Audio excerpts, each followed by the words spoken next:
3교시 시작하도록 하겠습니다. 아마 여러분들 수업 들으면은 엄청나게 스트레스 많이 받을 거예요. 중간에 뒤죽박죽이고 맨날 헛소리만 한 것 같고 그런 생각이 들 수도 있고, 그래도 참고 들어야 돼. 듣다 보면 나중에 그 내공이 쌓이는 거지. 막 지금 다 시험에 나오는 것만 빨리 끝내줬으면 좋겠고 마음은 아마 그럴 거예요. 마음이 급하고. 근데 마라톤입니다. 마라톤 할 때 초반에 100m처럼 뛰어가지고 마지막에 1등 한 사람 없어요. 페이스 관리를 해야 돼. 그래서 속도 조절을 조금씩 시납으로 그냥 수업만, 공인중개사법 이거는 수업만 들으면 됩니다. 지금은 뭐 아마 조금 뒤죽박죽이라고 느낌이 들 수도 있어요. 근데 제가 수업만 다 들으면 최소한 80점은 책임지겠습니다.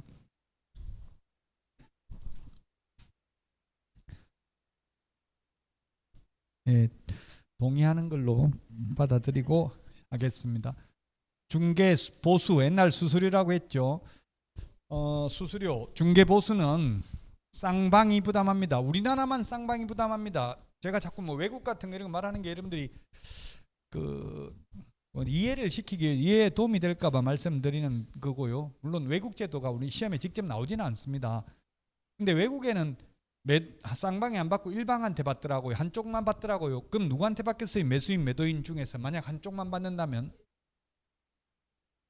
네, 외국은 매도인한테 받더라고요. 근데 우리나라는 지금 일부 중개업소, 뭐 대형 법인들이 매수인한테만 받는 경우가 있더라고. 우리나라엔 또 법적으로는 무조건 양쪽 다 받아야 되고 한쪽에 안 받으면 법 위반은 아니다. 판례가 자기 권리를 포기하는 것은 법 위반은 아니다.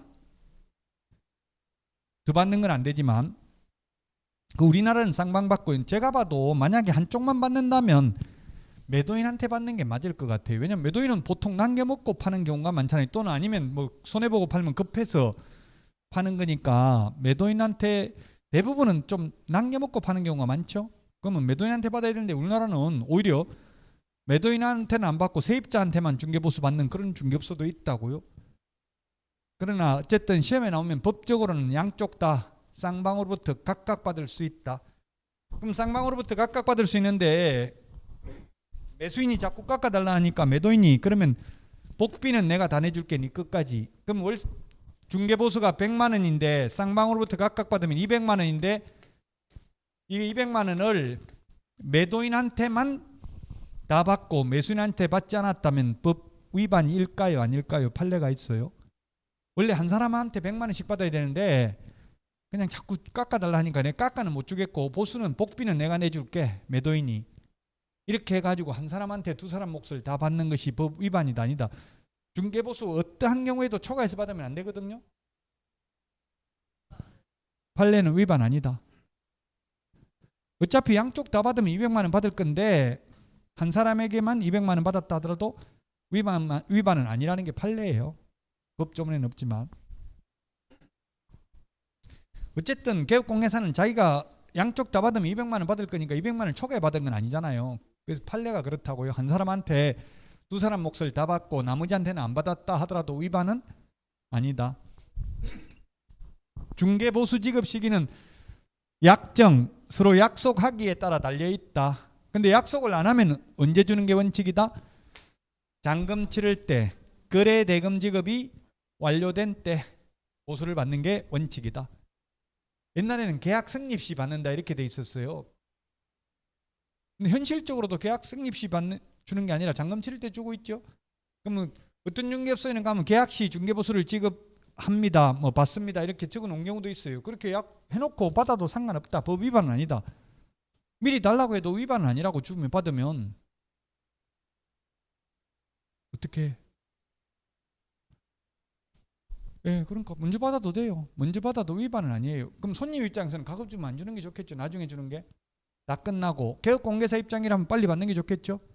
왜냐면 나중에 딴소리 하거든. 나중에 계약 성립되고 나면 안 주려고 할 수도 있어요. 또 저 같은 경우는 뭐 안 주려고 하고 깎아달라 하면 깎아주고 뭐 안 주려고 하면 그러면 나눠라 하고 뭐 이렇게 하니까 사고는 안 나더라고요. 근데 맨날 손해보게 되죠.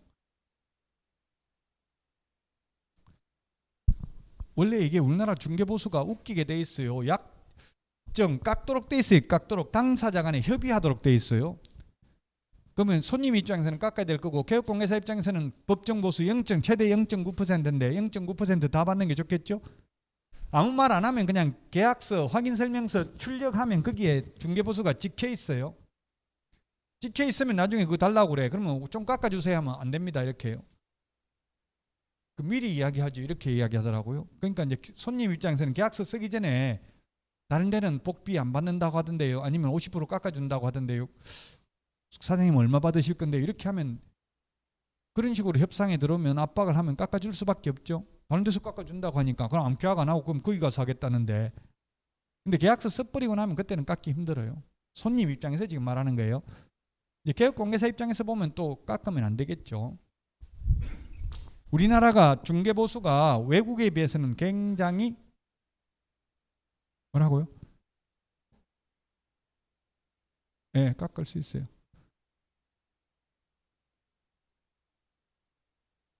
네, 깎아도 돼요. 이게 개업공개사 입장에서 보면 기분 나쁘죠. 백화점 물건도 정액제인데 우리 중개보수는 정액제가 아니고 당사자 협의 서로 협상하도록 돼 있어. 그럼 협상이 안 됐을 때 어떻게 한다는 규정 없어요. 그럼 이제 이론적으로는 협상이 안 되면 소송해가지고 판사가 판단을 해야 돼요. 그럼 판례를 보면은 개업공개사의 업무 기여 정도에 따라서 얼마를 받는 것이 상당하다고 본다 이렇게 나온다고요. 얼마나 계약 성사되는데 기여 역할을 했는지에 따라서 차등적으로 지급될 수도 있다는 이야기입니다. 이 권리금 알선하고는 권리금은 중개사물이 아니라고 했고요. 지난주에. 그래서 권리금을 알선하는 것은 중개가 아니기 때문에 권리금 알선하고는 10% 받아도 법 위반 아니다. 중개보수가 아니니까. 저도 10% 받아봤어요. 권리금 알선하고. 권리금은 중개 대상물 아니니까 중개보수 적용도 안 된다.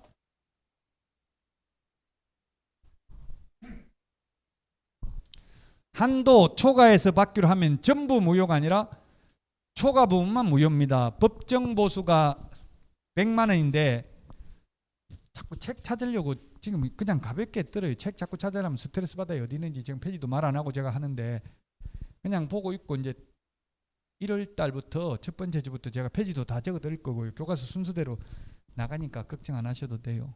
그러니까 지금 제가 좌우 같이 호흡을 해야 된다고 했죠. 제가 말하면 입을 보고 칠판을 이걸 가르치고 있으면 칠판을 보고 이렇게 해야 돼. 제가 칠판 가르치고 있는데 책 찾으면 어디인지 모르니까 스트레스 받죠. 스트레스 받으면 병 생겨요. 지금 건강하고 잘 살려고 하는 건데 스트레스 받으면 안 되겠죠. 전부 시험에 전부 무효다. X 초과 부분만 무효라고. 100만 원 받을 수 있는데 1000만 원 줄게. 복비는 따블로 줄게. 이렇게 해도 효력이 없다고 아까 이야기했죠. 강행법규 위반으로 무효다. 강행법규 위반 무효. 사람 죽이면 1000만 원 줄게. 그런 거 효력 없잖아요. 그거 강행법규 위반이기 때문에 무효입니다. 민법에 무효인 법률행위 있잖아요. 무효, 취소, 해제 이런 거 들었죠? 무효, 취소, 해제. 자, 2번 이거는 재미나는 판례인데 2번은 뭐냐면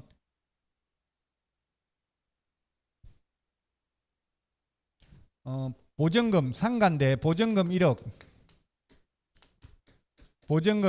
그 다음에 권리금 1억 이렇게 알선했습니다. 이렇게 알선하고 합해서 두 개를 한 대가로 2천만 원 받았어요. 중개보수는 최대가 얼마다? 중개보수는 최대 0.9%밖에 안 된다 했죠. 그럼 0.9% 1억에 0.9%면 90만 원이잖아요. 권리금은 중개보수 적용이 안 된다 했죠. 그 두 개 합해서 그냥 영수증에 권리금 알선 및 중개보수 해가지고 2천만 원 받았다고요. 그러면 공인중개사법 위반이냐 아니냐 이 말이에요. 어떠한 명목으로도 초과해서 받으면 위반이죠. 이런 경우는 위반이다 아니다? 위반? 그래서 아니라고요? 위반? 네, 위반 아니다. 여기 적어놨네요. 여기 어디까지가 권리금 알선대가인지 어디까지가 중개보수인지 명확하게 구분이 안 돼 있다. 그냥 합해서 2천만 원이니까 상관없다고요. 만약에 여기에 영수증에다가 중개보수 100만 원, 권리금 알선 대가 1,900만 원 했으면 위반이죠. 중개보수는 0.9% 초과할 수 없으니까 90만 원 초과할 수 없으니까. 근데 어디까지가 권리금 알선 대가인지 어디까지가 중개보수인지 명확한 규정이 없다면 법정보수 초과 상당액은 권리금 알선 대가로 봄이 상당하다. 그래서 위반 아니다.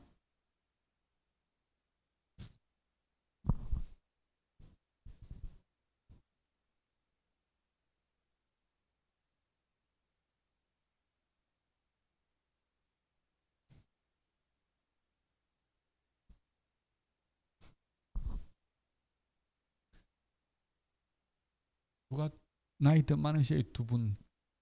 예, 옆에 있는 명희 씨하고 누가 더 많냐고 나이.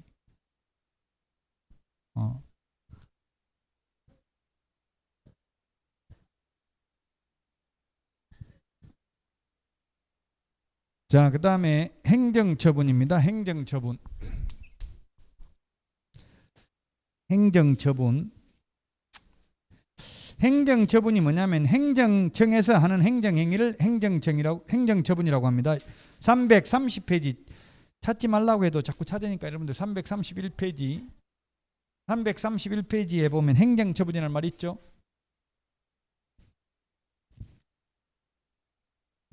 행정처분이라는 말이 있습니다. 그래서 333페이지에 보니까 333 메뉴의 박스에 보니까 지금 우리 여기하고 비슷한 그림이 있는데요. 똑같진 않고 요 그림인데 어떻든 내용은 거의 같은 내용입니다. 자, 먼저 행정처분은 자격 취소, 자격증, 행정처분하고 행정벌이 있는데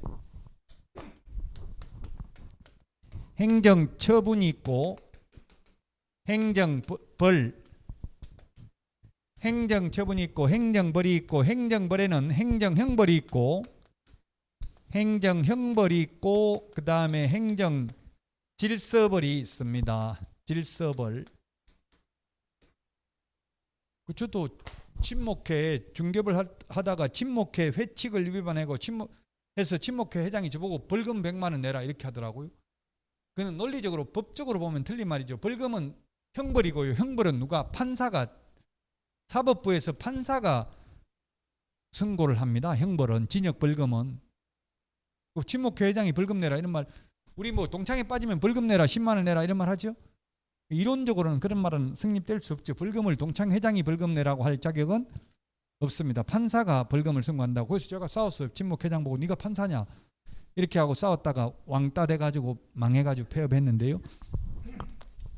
자, 어쨌든 이게 형벌은, 징역 벌금은 판사가 선고를 하는 거고 행정처분은 뭐냐면 행정청에서 하는 행정행위입니다. 누가? 시장, 이천시장, 경기도지사, 국토교통부 장관이 하는 행정처분.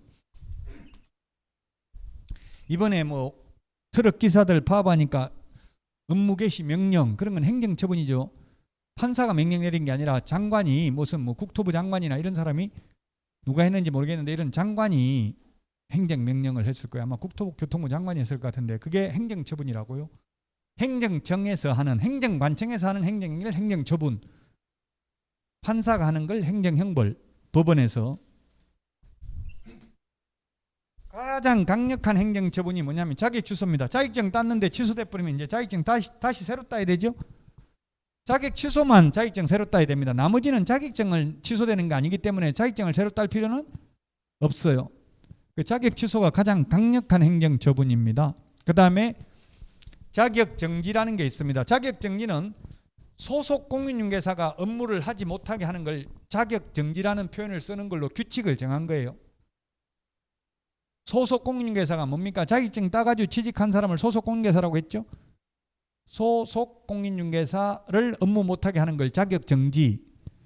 자격 취소는 여러분들 자격증 딴 거 그냥 취소돼 버리니까 없어지는 거예요. 자격증 새로 따야 되는 거예요. 자격정지는 자격증이 없어지는 건 아니니까 정지기간만 지나고 나면 또 해도 되겠죠. 그냥 이런 개략적인 개념만 지금 보자고요.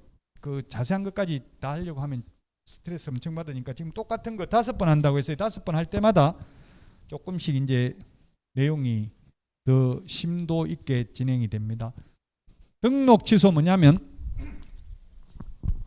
개업을 하려면 등록을 해야 돼. 등록한 자를 개업공개사라고 부른다 했어요. 등록한 자를 개업공개사라고 부른다. 그 등록 취소면 개업 못하는 거예요. 등록 취소됐으면. 그럼 3년 지나면 다시 자격증은 취소된 게 아니니까 옛날 자격증 가지고 다시 등록하면 됩니다. 면허 취소되면 면허증 다시 따야 되고 면허 정지되면 그 기간만 끝나면 다시 운전해도 되잖아요. 근데 등록이 취소되면은 자격증을 새로 따야 되는 건 아니고 3년 지나면 다시 등록할 수 있다고요. 자격은 가지고 있기 때문에. 그다음에 업무정지. 아까 소속 공인중개사가 업무 못하는 걸 자격정지라는 표현을 쓰고 개업 공인중개사가 업무 못하는 것을 업무정지라는 표현을 씁니다. 지정취소는 거래정보사업자. 아까 정보망을 운영하는 사람을 거래정보사업자라고 부르는데요. 거래정보사업자는 지정받았기 때문에 지정 취소될 수도 있습니다. 그 현실적으로 지정 취소된 적은 없으니까 현실적으로 가장 많이 이루어지는 게 업무정지입니다. 업무정지. 업무정지 이거는 만약에 여러분들이 그 개업공개사하고 분쟁이 생겼으면 만약에 손님 입장에서 본다면 개업공개사한테 하고 분쟁이 생기면 어떻게 하는 게 가장 효과적일까요? 소송. 판사한테 소송을 제기하는 게 좋다. 뭐 어떻게 하는 게 좋겠어요? 아니면 행정관청에 시군구에 시청 이천시청에 민원 넣는 게 더 빠를까요? 아니면 소송하는 게 빠를까요? 신고하는 게. 신고하면 그 시청에서 연락 와요. 중개사무소로. 몇 년 몇 월 몇 시 박용덕 씨 계약서 가지고 들어와라 이렇게 딱 쿡 찍어가지고 말한다고요. 그럼 바쁜데 이러면 그럼 내가 나갈까? 내가 나가면 그것만 검사하는 게 아니고 나머지 다 조사할 건데 이렇게 이야기한다고. 그럼 예 제가 들어가겠습니다. 이렇게 해야 돼요. 그러면 이거 뭐 언제까지 해결해라 이렇게 한다고. 민원 제기된 거 해결 못하면 업무 정지하겠다 이렇게 한다고요. 그래서 행정관청에 민원 넣는 게 가장 빨라요. 뭐 예를 들면 아까 확인 설명해야 되는데 확인 설명 안 했으면 500만 원 이하의 과태료예요. 그러니까 민원 그러면 등록관청이 500만 원 이하의 과태료. 확인 설명 안 했다. 뭐 그게 실제로는 설명 다 듣고도 나중에 딴소리 한다고 변심을 하게 되면 손님들이 딴소리를 해요. 그러니까 증거를 계속 남기라고요. 아무리 진짜 다 설명했는데도 증거가 안 적혀져 있으면 못 들었다 해버리면 했다는 걸 입증해야 되잖아요. 녹음 다 해놓은 것도 아니잖아요. 그러니까 그 확인 설명서 서식에 적는 게 중요해요. 그 진짜 별의별 일이 다 있어요. 심지어 미용실 하려고 했는데 수도꼭지 위치 설명 안 했다고 확인 설명 위반으로 민원 넣어가지고 과태료 500만 원 받았어요. 그거면 그 공무원은 골 아프니까 그냥 다투고 자꾸 민원 제기. 악성 민원이 있잖아. 계속 민원 넣고 막 청와대 민원 넣고 민원 넣으려면은 그 이천시청 안 가려면 지금 한번 치보세요. 인터넷에 국민신문고 한번 치보세요. 이 국민신문고에 민원 넣어버리면 만약에 중개업소와 관련돼서 민원 넣으면은 이게 청와대로 갔다가 관련 국토교통부로 갔다가 시도를 거쳐서 시군구 이천시로 간다고 이거 처리하라고. 국민신문고에 하는 게 가장 좋아요. 제가 직접 가서 공무원한테 민원 넣어보니까 아까 표시광고 할 때 그냥 지나다니다 보니까 임대문의 이렇게 해가지고 핸드폰 번호만 적혀져 있는 거 있어요. 저기 표시광고 위반했던데요. 공무원들한테 이러니까 예, 제가 연락할 테니까 신경 쓰지 말고 가서 일 보세요. 이렇게 하고 뭐 민원 접수도 안 해요. 근데 인터넷으로 이게 국민신문고에 올리면 민원 처리에 관한 법률에 의해서 14일 이내 2주 안에 그 처리 결과를 서면으로 통보하게 돼 있어요. 어떻게 처리했는지. 그럼 무혐의 처리했다, 아무 처리 안 했다 이러면 또 계속 그 민원 담당 공무원 누구냐 하고 물고 늘어지죠. 그러니까 공무원들이 피곤하니까 민원 제기되면 무조건 업무정지예요. 그냥. 그럼 업무정지 할 게 없으면 뭐라고 하냐면 그 밖에 이 법 또는 이 법에 의한 명령 위반 기타 등등에 해당된다. 업무정지예요. 업무정지면 업무 못하고 중개사무소 문 닫고 그냥 한 달만 문 닫아도 그 월세 내면서 손님 못 받으면 그 타격이 엄청나게 큰 거죠. 500만 원 돈으로 때우는 것보다 한 달 업무정지되는 게 훨씬 더 커요. 타격이. 월세 내고 손님은 못 받으니까. 그래서 행정관청에 민원 제기하는 게 더 빨리 해결될 수도 있다는 이야기입니다. 근데 바로 민원 제기하지 말고 부동산에 이야기해야 되겠죠. 민원 그 등록관청에 민원 넣겠다. 등록관청 이런 용어를 쓰면 어떻게 보겠어요? 개업공개사가 이거 누군가의 도움을 받았다. 아무것도 모르는 사람은 아니. 등록관청이라는 말을 아무나 쓰는 게 아니잖아요. 그 등록관청에 민원 넣겠다 이렇게 하면은 여러분이 만약 중개업을 하고 있는데 손님이 등록관청에 민원 넣겠다 하면 그거 해결해야 돼요. 그럼 뭐 무식한 사람 보조원 그래 넣더니 말더니 네 맘대로 해라 욕하고 이러더라고요. 저도 중개업소에서 보조원이 욕하는 거 보고 제가 엄청나게 충격을 받았어요. 옛날에 보조원 모르니까 무식해서 그렇더라고. 이제 중개 복비, 중개 수수료 지금은 보수인데 보수 때문에 그런데 이게 부가가치세 때문에 싸우더라고요. 그 부가가치세 받는 게 맞거든요. 근데 그 동네에서 이때까지 옛날에는 부가가치세 달라는 중개업소가 없었잖아요, 거의. 그러니까 뭐 다른 데는 달라 하는데 내 뭐 왜 달라 하느냐 이러니까 보조원이 네가 무식해서 그것도 모르냐. 요즘 법이 바뀌어가지고 내야 된다. 부가가치세 이렇게 하니까 2년 전년 하면서 막 싸우더라고 서로.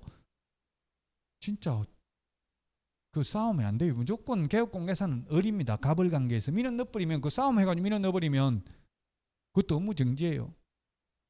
무조건 업무정지 당한다고요. 뭐 그 밖에 이법 또는 이법 이행 명령 나와서 샅샅이 뒤지면 탈탈 털면 하나는 무조건 걸리게 돼 있어요. 탈탈 털 것도 없어. 확인설명서 몇 개만 넘겨보면 확인설명서 그 서식에 빈칸만 있고 빈칸만 안 채워놓고 공란만 있어도 위반이에요. 작성 위반이에요.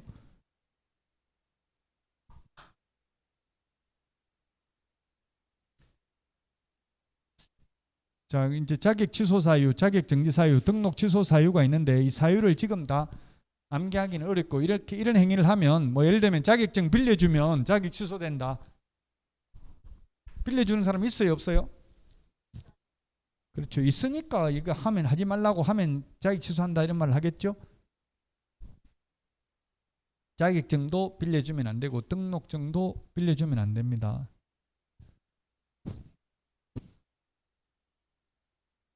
업무정지 사유, 지정 취소 사유 이거는 뭐 다음 달에 이제 하기로 하고 구체적인 사유를 지금 다 암기하기는 어렵습니다. 이런 식으로 시험에 나옵니다. 뭐 예를 들면 자격을 취소할 수 있다, 할 수 있다, 자격 취소할 수 있다 나오면 무조건 X입니다. 자격 취소는 요건에 해당되면 반드시 취소해야 됩니다.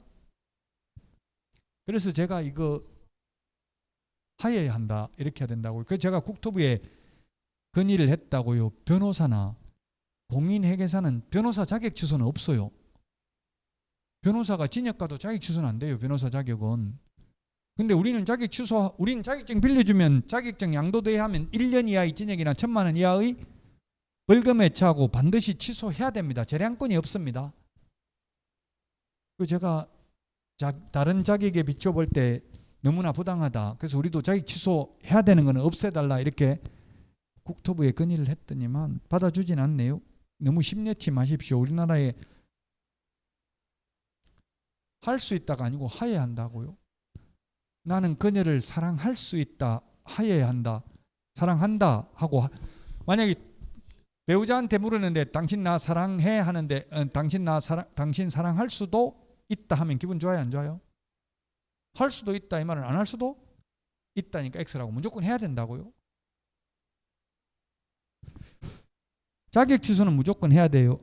그래서 이런 게 지금 처음 하면 뭐 이런 문제가 다 있냐 엄청나게 스트레스 받아요. 지금 334페이지 질문을 하셨으니까 334페이지 거기에 중간에 한 10번째 줄 2번에 양가로 1번에 보니까 시도지사는 공인중개사가 다음 어느 하나에 해당하는 경우 공인중개사 자격을 취소하여야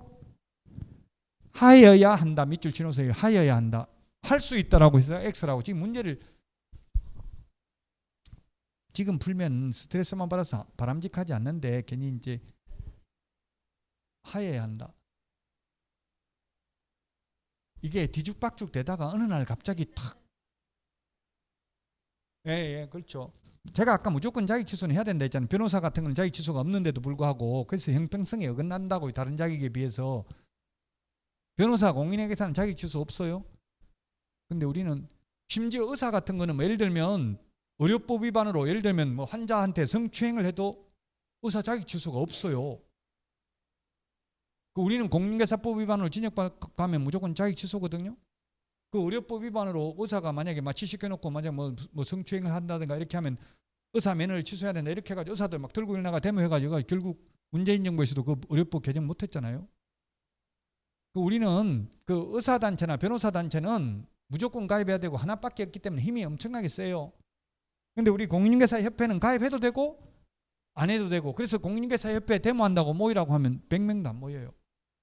12만 명이 넘는 사람 한 건 해가지고 다 데모하고 가고 없는 사이 내가 한 건 하면 돈이 몇백만 원 버니까.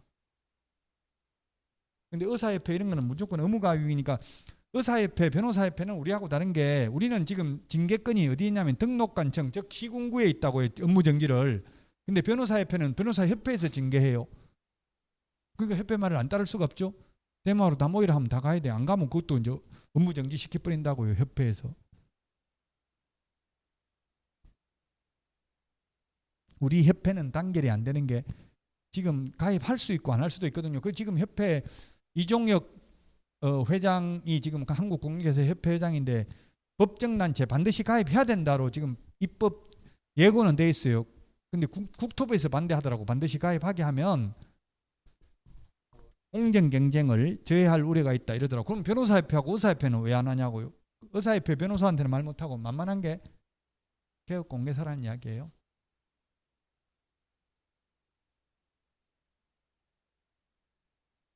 자, 협회 지금 만만한 협회라고 했는데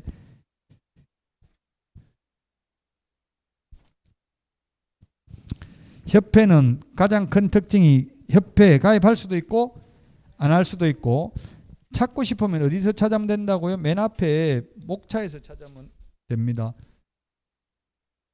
몇 페이지에 있어요?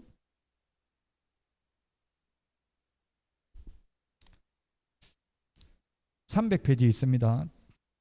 300페이지. 보지 마세요. 이제 책 그냥 칠판에 있는 것만 보고.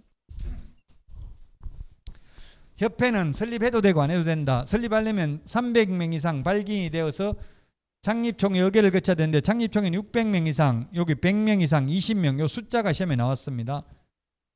그 지금 세대한 공인중개사 협회가 있다가 지금 또 통폐합됐습니다. 이제 협회 하나밖에 없습니다. 협회가 여러 개 되면 더 또 단결이 안 되겠죠. 협회가 여러 개 되니까 제가 업무 협의도 해봤는데 국토부하고 뭐라고 하냐면 국토부에서 자꾸 개업공개사들이 뭐 해달라 요구하니까 협회에서 요구하니까 하는 소리가 두 개 협회 먼저 합의해 오세요 이러더라고. 합의가 돼야 안 돼. 둘이 서로 자기 이권을 위해서 협회가 두 개면 또 협의가 잘 안 되죠. 노조도 두 개, 세 개 되면 강성 노조 뭐 노조마다 다 다르잖아요. 그러면 노조끼리 합의가 안 되겠죠. 그 협회에서는 그 당신들 협회들끼리 먼저 합의해 오세요. 그러면 검토해 보겠습니다. 공무원이 검토해 보겠습니다. 이 말은 인정해 준다는 이야기 안 해준다는 이야기예요? 안 해준다는 이야기예요. 적극 검토하겠습니다. 적극적으로 안 됩니다. 이 뜻이에요. 검토한다는 게 된다는 뜻은 아니에요. 공무원들. 여러분들도 손님이 뭐 물으면 예 검토해 보겠습니다. 이렇게 하지 확실하게 뭐 해준다 이런 말 함부로 하지 말라고요. 예를 들면 뭐 내가 책임지고 건재당 다 말소해 줄게 뭐 가압류 말소해 줄게 이런 말 하면 돼요 안 돼요 함부로? 내 마음대로 안 될 수도 있다. 그럼 나중에 안 되면 책임져야 되잖아요. 개업공개사가.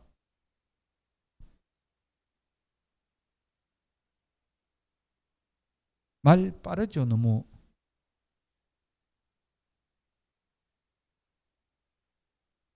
묵시적으로 동의한 것으로 보겠습니다. 민법에서 가만히 있으면 동의하는 걸로 보는 것도 있고 가만히 있으면 거부한 걸로 보는 것도 있고 다 달라요. 아무 말 안 하고 가만히 있으면.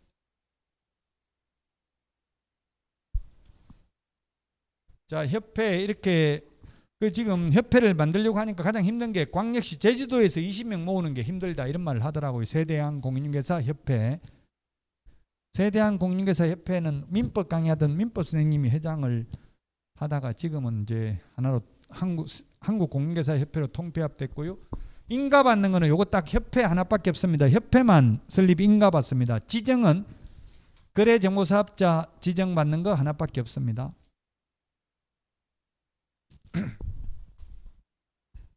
그 말이 빠르다 생각되면 내가 실력이 없다 이렇게 하고 내 탓을 해야 돼. 자꾸 나무 탓, 강사 탓하고 학원 탓하고. 대한민국 어느 학원 가도 100% 만족은 쉽지 않거든요. 모든 강사가 내 마음에 들진 않아요. 내가 자꾸 맞추고 가려고 노력을 해야 돼요. 그렇게 긍정적으로 해야 꼭 합격할 수 있어요.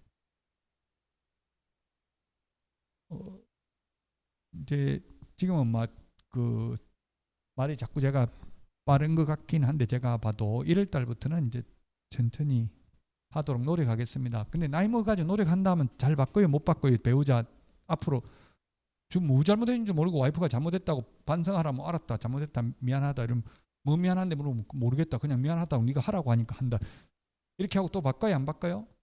잘 안 바꾸죠. 그러니까 기대를 너무 많이는 하지 마세요. 사람들 바꾼다 해놓고는 잘 안 바꾸더라고. 나이 먹어가지고 20살 먹어서는 잘 못 바꿔요. 근데 저는 바꿉니다. 인가라는 표현 여기밖에 안 쓰고요. 그 다음에 협회 성립은 설립 등기함으로써 성립됩니다. 등기함으로써 성립됩니다. 시험에 인가받으면 성립된다 X입니다. 인가받음으로써 성립되는 게 아니라 등기함으로써 성립됩니다. 이런 것들이 시험에 이제 나오는 내용이긴 한데, 인가받는 거, 보고하는 거, 신고하는 거, 승인 받는 거, 이런 걸 이제 뭐 승인의 뜻이 뭔지, 신고가 뭔지 이런 거 행정법상, 강학상, 학문적 의미는 시험에 안 나오고요. 예를 들면 보고해야 되는데 신고해야 된다 이렇게 하면 X 이런 식으로 나와요, 시험에는. 그리고 그렇게 또 안 나오고 보고인데 지체 없이 보고해야 되는데 10일 이내에 보고해야 된다 이렇게 하면 X 이런 식으로 시험에 나옵니다. 나오는 거는.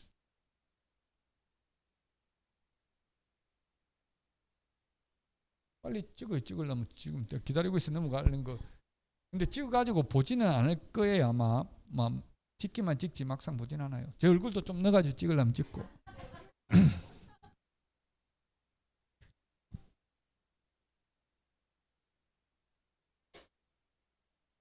자, 그 다음에 포상금 제도입니다. 포상금.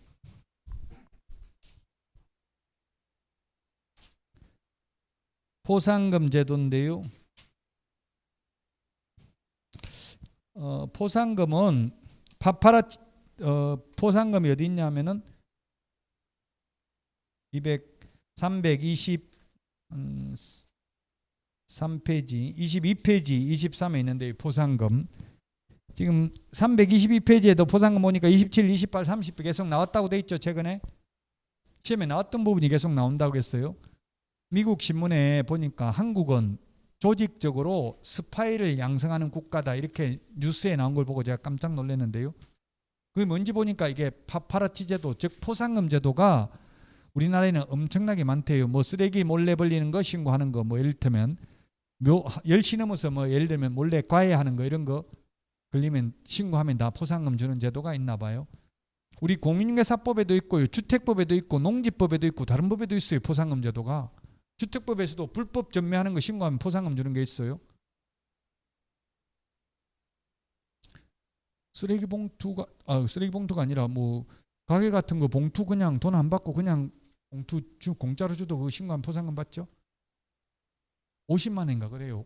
그 벌금 과태료 내야 돼요. 그 업주들은. 그러니까 20원이고 얼마고 돈 받고 팔잖아요. 봉투를 그냥 주면 처벌받으니까. 자, 그래서 우리 공인중개사법에도 포상금 주는 게 있다. 뭐 어떤 걸 포상금 주는지 7가지 이거는 그냥 암기사항이에요. 사실은 무부양, 광시, 공시, 시공시, 무등록 중개업자, 부정한 방법으로 등록을 한 자, 양도 대여한 자, 개업 공인중개사가 아닌 자가 강고한 경우, 그 다음에 거짓으로 계약이 성립된 것처럼 꾸미는 등 시세에 부당한 영향을 미치는 행위를 한 개업공개사 등. 그 다음에 6번에 있네요. 이게 단체 구성은 이외의자와 공동중개 제한, 왕따시키는 것, 회원업소들끼리만 정보 공유하는 것.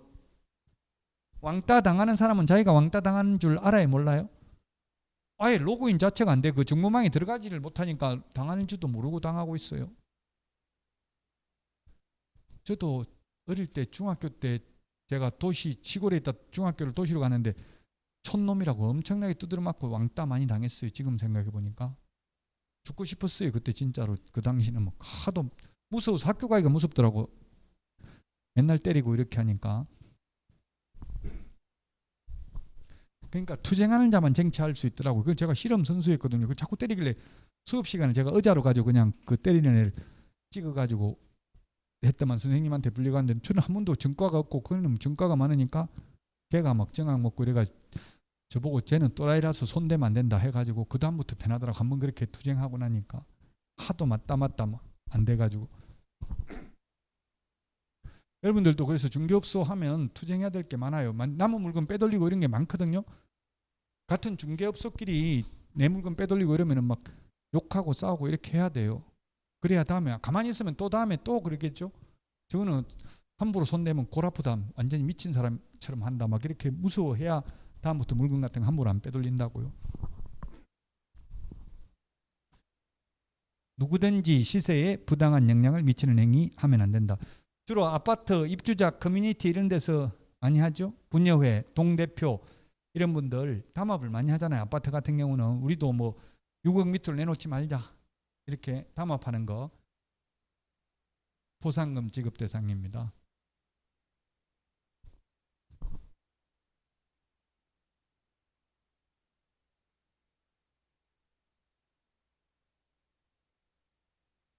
보상금 제도가 있다는 것만 지금 뭐가 있는지 제목만 보는 거니까요. 보상금 제도 있다는 것만 보고 교육제도 교육은 5가지 교육이 있습니다. 교육은 5가지 교육 319페이지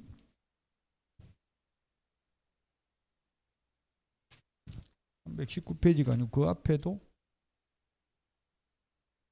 315, 14 있는데 교육제도 312페이지부터 있네요. 교육제도 어쨌든 이 5개 교육이 있다.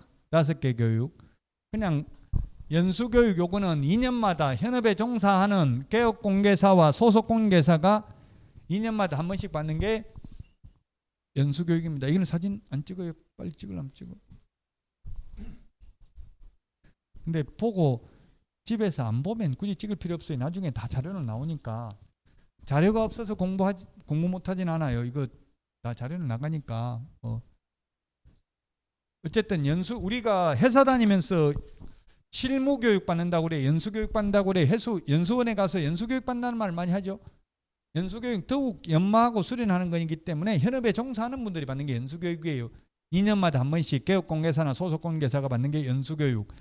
그 다음에 직무교육은 보조원 취직하려면 미리 받는 걸 직무교육. 그 다음에 처음에 개업하거나 자격증 따가지고 취직하려면 받는 걸 실무교육이라고 이름을 만들었어요. 그 다음에 매수신청대리 실무교육, 요거는 경매, 입찰대리, 매수신청대리 하려면 받는 교육을 매수신청대리 실무교육이라고 합니다. 그 다음에 거래사고 예방교육, 요것도 현업에 종사하는 분들에 대해서 거래사고 예방교육은 실시할 수도 있고 안 할 수도 있고 교육받을 수도 있고 안 받을 수도 있어요. 저도 지금 이 강사 5개 강사를 다 하고 있는데요. 예방교육 하러 가보니까 이거 교육받아도 되고 안 받아도 된다. 많이 참석하겠어요? 안 하겠어요? 다 하더라고요. 왜냐하면 행정지도를 하더라고. 왜? 그래서 제가 제 친구가 왔길래 너 왜 받으러 왔냐 물어보니까 안 와도 되는데 안 올 수가 없대요. 전부 다 그 친목회에다가 와서 받고 사인하고 출석하고 자료 받아가라. 만약 사인 안 돼 있는 중개업소 위주로 다음에 단속 나가겠다 이렇게 말을 흘린다고. 직접 말하는 게 아니라 친목회 회장을 통해서 이렇게 전달을 한다고요. 그게 행정지도예요. 그래서 현실적으로는 다 받아러 오더라고. 왜냐하면 와서 탈탈 털면 안 걸릴 사람 하나도 없거든요.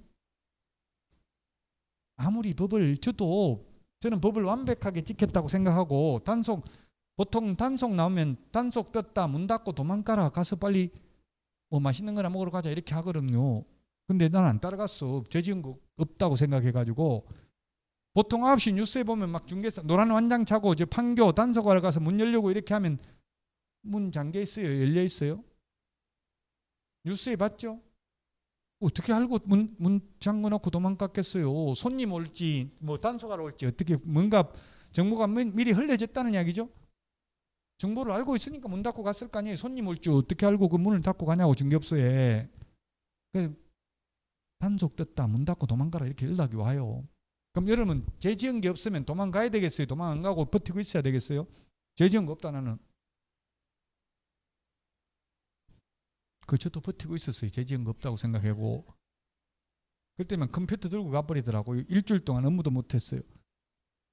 그 없는 줄 알 때만 샅샅이 다 뒤지니까 나오더라고. 확인설명서 빈칸만 하나 있어도 확인설명서 작성 위반이라고 했잖아요. 그래가지고 과태료만 받고 업무도 못하고 그랬어요. 그리고 도망가버리면 그 하루만 일 안 하면 되잖아요. 도망가가지고 또 전화는 다 받아. 전화하면 전화는 다 받는다고 어디 도망간 자리에서. 여러분들도 혹시 단속 떴다 도망가라고 하면 도망가야 돼요. 안 가면 또 왕따 당해. 동료들한테 다른 사람 다 문 닫고 가는데 저 인간만 안 가고 지 혼자 계약하려고 앉아있다 해가지고 또 왕따 시킨다고요. 지금 왕따가 엄청 스트레스 심하더라고요. 학교 다닐 때 또 왕따. 중개업을 해도 왕따 되고 이러니까 이게 조직 사회에서는 더불어 살아가는 게 중요하다고요.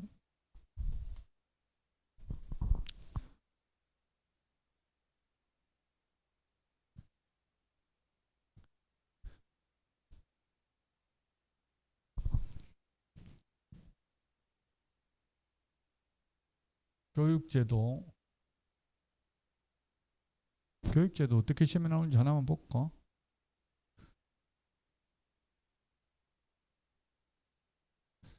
아까 제가 이게 X인데 이게 왜 X겠어요? 1번 하나만 조금 전에 했는데 한 것만 가지고도 풀 수 있는데 1번 왜 X예요?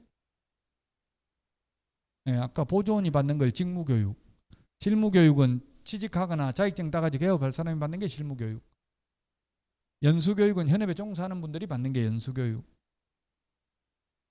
그 다음에 매수 신청 대리 실무교육은 경매 입찰들이 하려면 미리 받아야 되는 거고, 거래사고 예방교육은 개업공개사 등이 현업에 종사하면서 받아도 되고 안 받아도 되는 교육이라고 했습니다. 이런 식으로 시험에 나옵니다. 지금 이 시험 문제를 다 풀기는 좀 어려워요.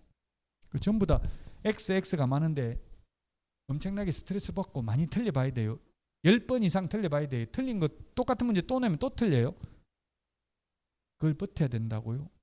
계속 거듭되는 고통을 받음으로써 영혼이 정화돼서 합격에 이르를 수 있습니다. 자, 벌칙인데 아까도 말했는데 행정형벌이 있고요. 행정벌에는 행정형벌이 있고 행정질서벌이 있습니다. 행정질서벌. 형벌은 징역벌금입니다. 징역벌금은 3년 이하의 징역이나 3천만 원 이하의 벌금, 1년 이하의 징역이나 1,000만 원 이하의 벌금. 질서벌은 500만 원 이하의 과태료, 100만 원 이하의 과태료가 있습니다. 질서를 안 지키는 사람에게 부과하는 행정형벌에까지 이르지 아니한 행위를 말하는데요. 쉽게 말하면 행정형벌은 전과자입니다. 징역벌금 받으면 전과자. 근데 과태료 냈다고 우리 전과자라고는 안 하죠. 질서를 안 지키는 사람에게 부과하는 걸 과태료라고 합니다. 그 형벌 3년 이하의 징역이나 3천만 원 이하의 벌금에 해당되는 것. 이 청약 통장 같은 거 이런 거 사고 팔면, 저도 청약 통장 25년 전에 한번 팔아봤거든요. 제가 부동산 투기를 시작하게 된 게 청약 통장 팔아가지고 시작을 했어요. 2000년도에 팔아봤어요. 통장을 얼마 받고 200만 원 받고 1순위 통장 그때 한 30번 정도 넣은 걸 한 청약 저축 200만 원 준다니까 너무 좋은 거예요. 왜냐하면 청약 저축이라는 건 무주택 세대주만 가입할 수 있고 무주택자만 그 분양을 신청할 수 있죠. 근데 제가 그때 이게 경기도 광주시 쌍령동 아파트를 하나 그 학원 강의로 왔다가 그 원장님이 소개시키져 가지고 분양을 받았어. 그 원장님 MGM 1,000만 원 받아 먹었더라고. 나중에 보니까 소개료를. 그 광주에, 여기 광주 지금은 학원이 없지만 옛날에 있었어요. 그 1층짜리 거의 반지 하나, 그 광주는 산에다 지어놨잖아요. 산비따게. 그러니까 완전 반지하에, 산에서 보면 반지하, 여기서 앞에서 보면 이제 1층인데 완전히 악성 미분양했어요. 다른 사람 다 입주했는데 미분양돼 있었다고요. 거기 들어가니까 어쨌든 집을 사니까 이제 청약 통장 필요 없는 줄 알고 어차피 해야 가려고 생각하고 있었다고요. 근데 200만 원 준다니까 좋아 안 좋아? 좋아가지고 바로 소개해달라 했는데 200만 원에 팔아가지고 수수료 20만 원 주고 180만 원 받았어요. 야, 이거 돈 되는구나 싶어서 그때부터 미친 듯이 막 청약 통장 여러 개 가입하고 그랬어요. 다른 사람 이름으로. 그래가지고 돈 다 떼겠어요. 다른 사람 이름으로 가입해가지고 제 맘대로 찾을 수가 없잖아요. 바보처럼 막 이 사람 저 사람 명의로 청약 통장 가입하라 해가지고 제가 10만 원씩 떼줘가지고 가입해가지고 하나도 회수 못했는데요. 어쨌든 그러면 이게 청약 통장을 팔아먹으면 어떻게 되냐면, 팔아먹으면 제가 수분양자를 말 쓰는데, 수분양자라는 게 뭐냐면 받을 숫자입니다. 분양받은 사람을 수분양자라고 그래요. 분양하는 회사를 분양자라고 부르고요. 근데 분양자라는 말은 잘 안 쓰고 판례에 시험에 수분양자 이런 말이 나와요. 수분양자, 분양받은 사람. 그러면 제가 통장을 팔았다고 다 끝나는 게 아니라 제 이름으로 사실은 분양받는 거예요. 그럼 계약금 같은 거는 그 산 사람이 내는 거예요. 그 당시 그래서 제 걸 그걸 팔아가지고 그 사람이 파주에 LH, 그때는 LH가 아니고 뭐라고 했지? 주공아파트라고 했죠. 주공 맨꼭대기층 15층짜리였어요. 옛날에 2000년도에 15층짜리 복층을 받았어요. 분양을. 그때 분양가 1억이었어요. 1억. 20년 전에 1억에 받아가지고 제가 이제 또 그 사람이 아마 부동산 중개업자가 샀나 봐요. 사가지고 다시 전매, 그 당시에는 전매가 다 됐거든요. 그때는 지금처럼 뭐 전매가 안 되는 게 아니고 전매가 가능했어요. 그래가지고 명의 넘겨주려고 이제 가니까 또 그 사람 샀더라고요. 자기가 저한테 통장 산 사람이 아니더라고. 또 다른 사람이더라고요. 그 사람이 하는 소리가 저보고 6천만 원 주고 샀는데 거기는 얼마 주고 팔았는데요. 묻더라고. 자기도 뭔가 느낌이 이상하니까 중간에 많이 남겨먹었다는 생각이 드니까 그랬겠죠. 자기는 6천만 원 피 주는데 그 얼마 주고 팔았는데요. 묻더라고. 그래서 제가 200만 원 받았는데요 했으면 싸움 나고 아마 계약 깨질 수도 있을 거예요. 아마도. 근데 제가 그 다 끝난 거 지금 그 이야기해서 뭐 하려고요. 제가 그러고 말았어요. 너무 뼈 아픈 거예요. 그때 6천만 원 엄청나게 큰 돈이죠. 6천만 원 버는 거 보고 그러면 1억인데 1억 그 사람은 한 7천만 원 정도 주고 산 거죠. 근데 결국 그렇게 쏘가서 샀다 하더라도 산 사람이 돈 버는 게 그게 몇 년 지나니까 막 3억 넘어가고 그러더라고요. 38제곱미터죠. 지금으로 보면. 지금은 한 5, 6억 넘겠죠. 어쨌든 그래가지고 저도 부동산 투기를 하다가 결국 투기하면 망할 수밖에 없겠더라고요. 이게 왜냐면 부동산 하면 여러분들은 중개만 하는 게 좋아요. 직접 투자하면 망할 확률이 굉장히 높아요. 제가 지금 아는 지인도 여기 세종시에서 이자만 한 달에 2천만 원 나간다더라고. 중개업 해요. 돈 엄청나게 벌었어요. 근데 땅을 사가지고 자기가 땅 직접 산다고 자꾸 돈이 되는 걸 아니까 땅을 사는 거예요. 그 이자만 2천만 원 나간다더라고. 지금 세종시 옛날에 엄청나게 올랐다 지금 많이 폭락했잖아요. 폭락하면 거래가 안 돼. 팔고 싶어도. 그러니까 그러면 굉장히 저도 부동산 하다 망한 게 투자하다 망했어요. 돈이 되니까 이거 샀다 팔면 돈 되는 게 보이니까 중개 보수 받아봐야 뭐 1, 200만 원 몇백만 원밖에 안 되는데 하나 샀다 팔면 몇 억씩 남는 거 보이면 눈이 뒤집어지죠. 투자하다 망해. 투자만 안 하고 그냥 소개만 중개만 하면 망할 일이 없고 올라가든 내려가든 신경 쓸 필요 없죠. 내려가면 내려간 대로 소개하면 되면 올라가면 올라간 대로 소개하면 된다고요. 그 웬만하면 투자는 안 하는 게 좋아요. 몰라 젊은 분들은 이제 뭐 세상이 뒤집어야 되면은 투자해도 되지만 저 같은 경우는 무서워서 못해. 이제 망해버리면 이제는 영원히 회복 불능이에요. 죽을 때까지.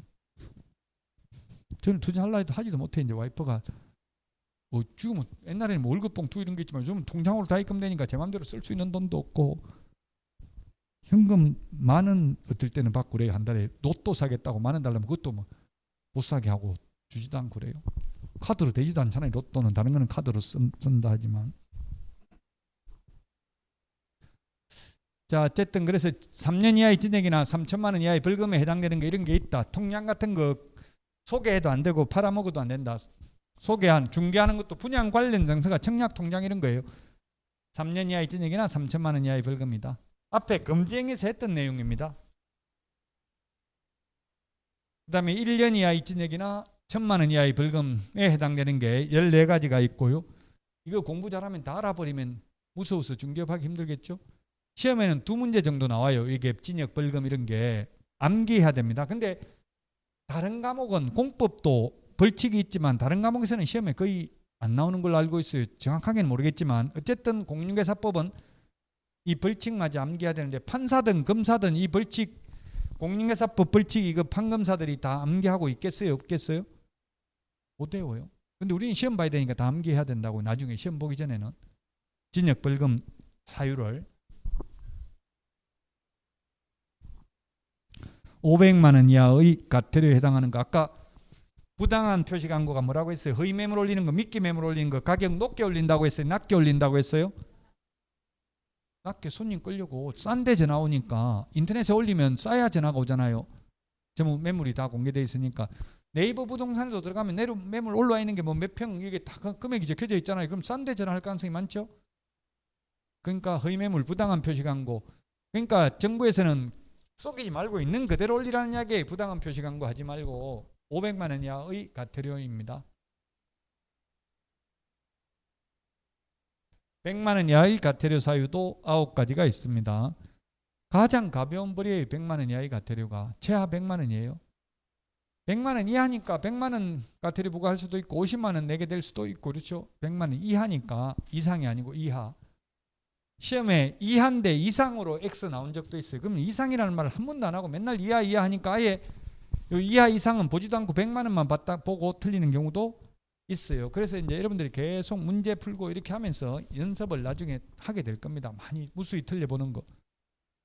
지금 다 하는 것 같은데 나중에 점수 보면 네가 쉽다 했다 80점 나온다 했는데 처음에 시험 보면 17.5점 나와요. 충격받게 된다고 7문제 맞추면 17.5점입니다. 대충 알면 대충 답만 다 피해갑니다. 정확하게 알든지 아예 모르든지 둘 중에 하나예요. 모르고 찍으면 25% 확률로 맞춰요. 5개 중에서. 오지선다행 중에서. 시험은 1번, 2번, 3번, 4번, 5번까지 나오는데요. 40문제가 나오면 각각 8문제 나옵니다. 8문제. 그래서 시험을 다 봤는데 보니까 전부 1번만 다 했다. 이거는 뭔가 내가 틀려서 100점 받기는 힘들다는 이야기죠. 출제위원한테 이게 1번 답이 8개, 2번 답도 8개 이렇게 되도록 하라고 한다고요. 출제위원들한테. 이게 100% 정확한 건 아닙니다. 근데 공인중개사법은 거의 정확하고요.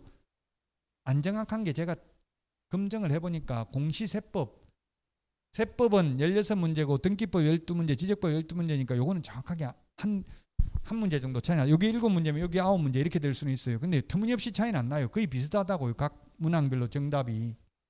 1번 정답이 8개, 2번 정답이 8개 이런 식으로 나오는 게 원칙이라고요. 그럼 나중에 찍을 때 모르는 건 비워놨다가 찍을 때 어떻게 해야 되겠어요? 전부 다 보니까 3번밖에 없는데 또 찍을 때 3번 찍으면 안 되겠죠. 8개 넘게 3번이 돼 있다면 그건 다른 번호 찍는 게 낫다는 이야기예요. 저는 학교 다닐 때 왠지 저는 찍을 때 3번을 많이 찍었어요. 모르는 거 찍을 때.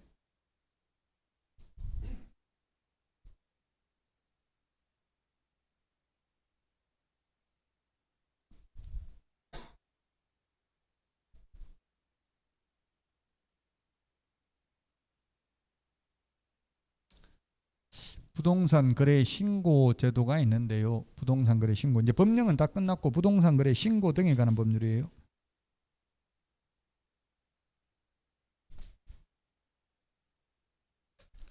(370페이지)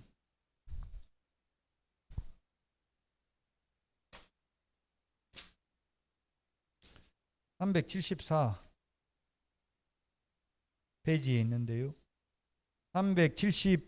376페이지 보니까 부동산 거래 신고 제도가 있는데 이게 2006년 1월 1일 노무현 정부 때 생겼습니다. 옛날에는 양도소득세를 어떻게 냈냐면 아까 금융계약서라는 게 있었습니다. 금융계약서.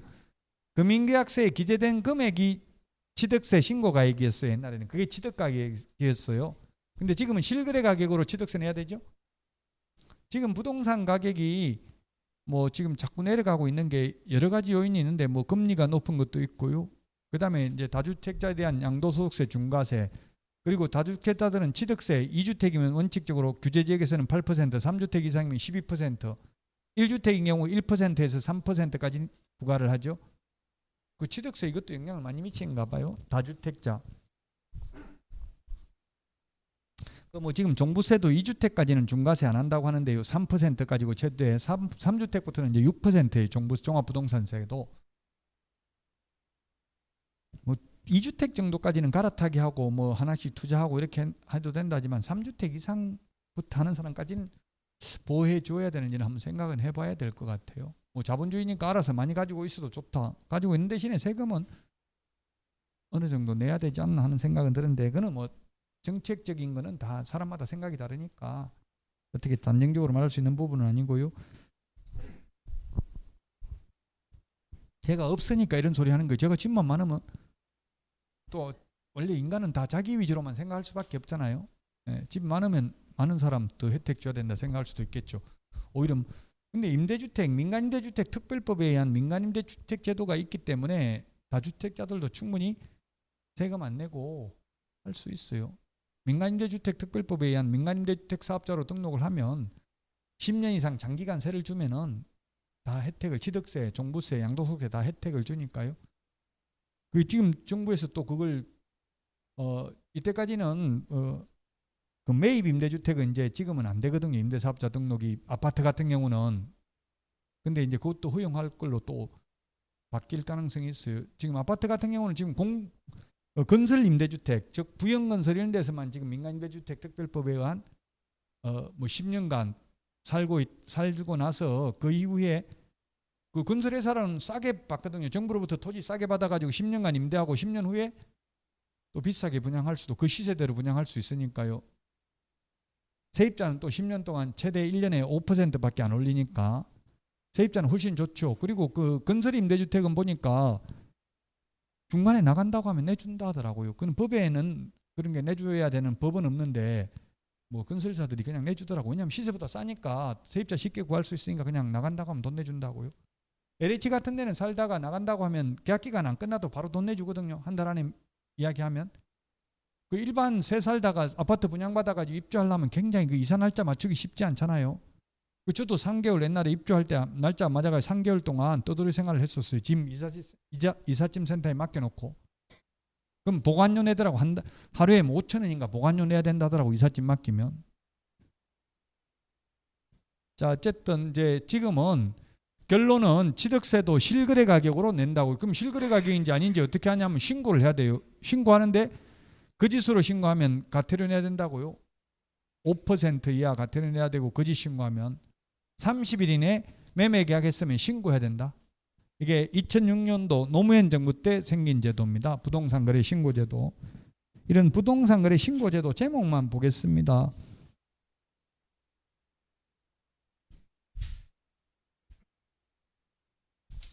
그 지금 이게 투기과일지구나 조정대상지역인 경우는 자금조달계획.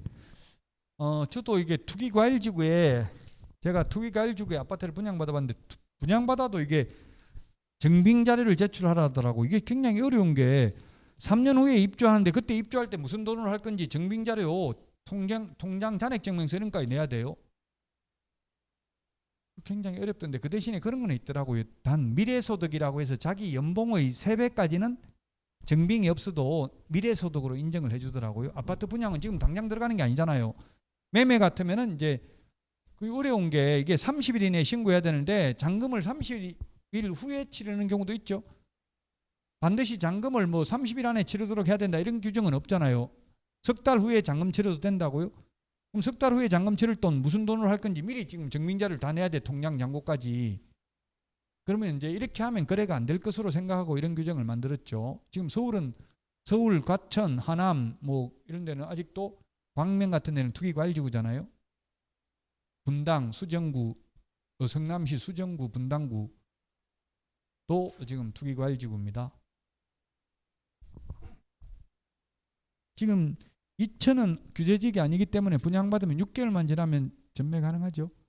지금 광주에 또 뭐 대시양인가 강주역 근처에 분양하는 그것도 6개월 지나면 분양되는데 지금 미분양 났더라고. 40평대는 84제곱미터까지는 다 끝났고요.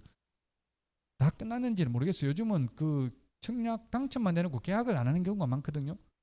그래서 예비 입주자를 갖다가 500%까지 뽑잖아요. 100명 입주자 모집하는데 500명까지 예비 입주자를 뽑는다고 500까지 5배수까지. 그럼에도 불구하고 나중에 계약 체결 안 하는 경우가 있더라고. 5배수나 뽑아놨는데도. 자, 그 다음에 임대차 신고제도가 있습니다. 주택 임대차 신고제도 397페이지. 주택 임대차 신고 397페이지. 396, 97페이지에 있죠. 주택 임대차 신고 이 제도가 또 생기고 나니까 요즘 웃기는 일이 생기는데요. 요즘 보면 그래서 월세 30만 원, 관리비 30만 원 이런 경우가 많대요. 실제 현업에서. 관리비는 신고 대상이 아니거든요. 월세가 아니기 때문에.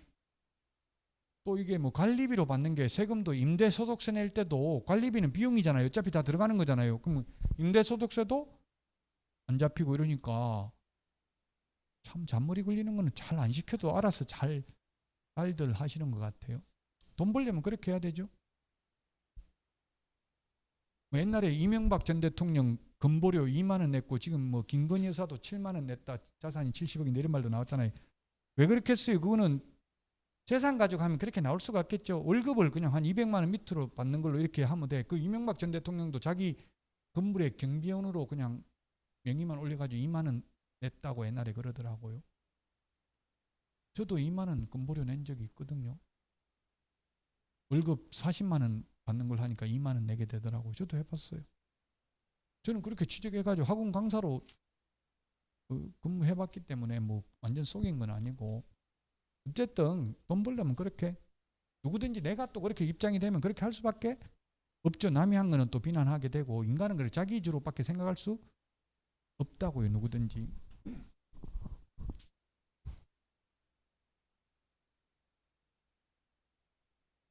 그 누구든지 저 태어나서 이때까지 탈탈 다 틀면 제가 재정기 너무 많아가지고 저는 장관 시켜준다 해도 못할 것 같아요. 그 탈탈 틀리면 뭐 엄청나게 뭐 많이 나올 거잖아요. 저는 모르는 것도 다 나온다고. 서류 다 때려내라고 하면은 나올 게 한두 개가 아닌 것 같아요. 또 어떤 여자분 연락 올지도 몰라. 바람 피웠다고. 그래서 무서워서 못 나갈 것 같아요. 바람 피운 적은 없어. 그냥 농담하는 거예요. 또 이것도 주인간 맨날 바람이나 피나 이렇게 생각할지 모르겠는데, 진짜 바람 피운 사람 같으면 이런 말도 못해. 재지은 게 있어서. 저는 안 했기 때문에.